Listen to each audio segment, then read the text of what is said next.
And welcome. अॼु असां मालूम कंदासीं मास ऑफ अर्थ जे बारे में, जेका असांजो अॼु जो टॉपिक आहे। असां इनखे क्लियर कंदासीं।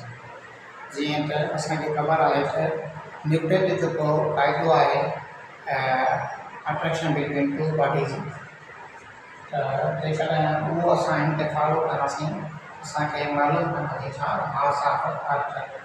वो क़ाइदो हो जेको ग्रेविटेशन जो, न्यूटन्स लॉ ऑफ ग्रेविटेशन कुछ और जी m1 m2 upon r square.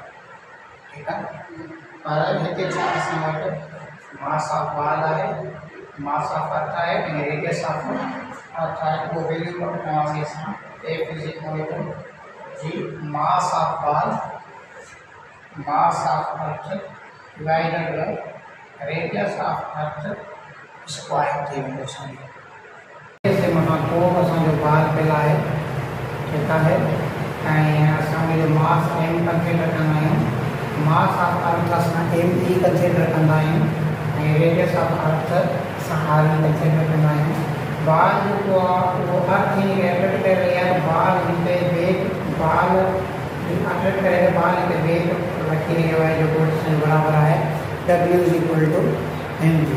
असां पढ़िया आहियूं न्यूटन जे लॉ ऑफ ग्रेविटेशन जे जेको हो असांजो लॉ, त ज़मीन जेको आहे हिन बाल खे अट्रैक्ट करे रही आहे, उहो फोर्स लॻाए रही आहे। F is equal to G m, छो जो बाल जो आहे हिन रखंदासीं ऐं मास ऑफ अर्थ me आहे, असां मास ऑफ अर्थ रखंदासीं डिवाइडेड बाय रेडियस स्क्वायर हूंदो आहे, उन जे करे हिनखे यूनिवर्स स्क्वायर लॉ बि चवंदा आहियूं, यूनिवर्सल ग्रेविटेशन लॉ खे। त हीउ जेको असां हिनखे RE स्क्वायर कंदासीं, हिते असांजो रेडियस आहे जेको उहो रेडियस ऑफ अर्थ आहे। हिनखे इक्वेशन नंबर 1 असां नालो ॾींदासीं। जेको बाल हिन ते फोर्स लॻाए, बाल ते फोर्स लॻाए रही आहे अर्थ, ऐं बाल वेट रखी रहियो आहे जेको उहो आहे असांजो W is equal to mg। उनखे चवंदासीं F जो उहो ज़ाहिरी ॻाल्हि आहे छा लॻाए रहियो आहे, फोर्स लॻाए रहियो आहे, अर्थ अट्रैक्ट करे रहियो आहे त बाल हिते फोर्स लॻाए रहियो आहे जंहिंजो वेट आहे W is equal to mg।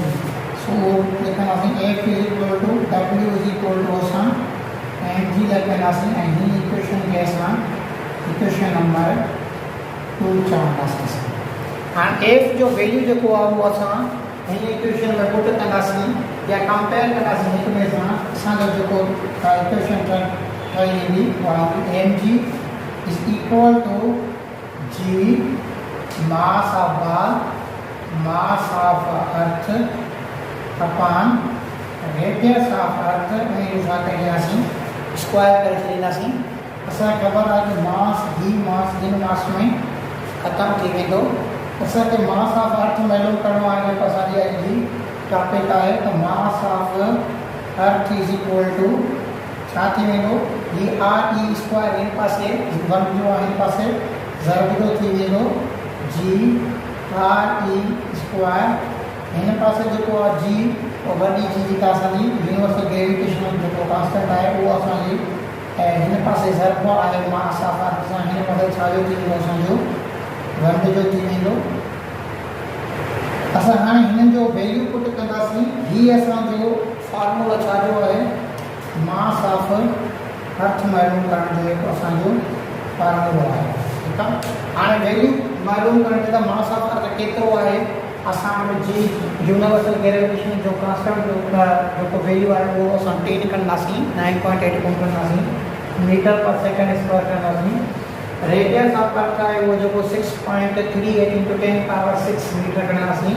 ऐं जी जो वैल्यू जेको कंदासीं उहो जेको कांस्टेंट आहे, ही कांस्टेंट आहे, ही कांस्टेंट आहे, ही कांस्टेंट आहे। ठीकु आहे, radius of G 6.673 × 10⁻11 newton metre square पर kg square.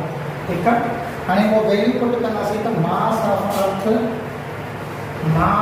Earth is equal to G जो वैल्यू घणो आहे असां वटि 10 मीटर पर सेकेंड स्क्वायर आहे।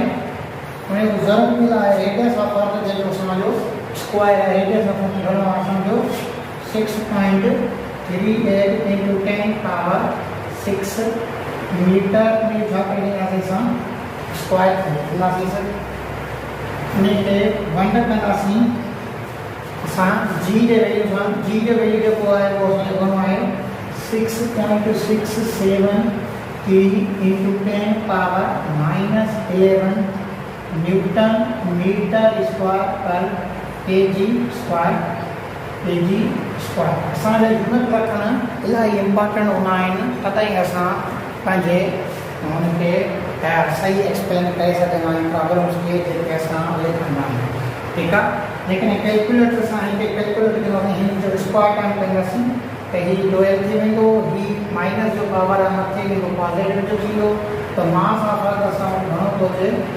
मास ऑफ अर्थ हिनजी कैलकुलेशन करण सां 6.0 इंटू 10 पावर 24 केजी जेको आहे उहो असां वटि मास ऑफ अर्थ अची सघे थो अहिड़े हिसाब सां तव्हां मास ऑफ मून लही सघो था या कहिड़े प्लानट जो लही सघो था त उनजी ख़बर हुजे असां वटि ग्रेविटी जो वैल्यू ख़बर हुजे उनजी रेडियस जी वैल्यू ख़बर हुजे हीउ जेको आहे उहो असांजो कॉन्स्टेंट आहे असां अहिड़े हिसाब सां इहे शयूं वैल्यूं करे सघंदा आहियूं उमेद आहे तव्हांखे इहा टॉपिक सम्झ आई हूंदी को सवाल आहे तव्हां कमेंट में तव्हां पुछी सघो था थैंक यू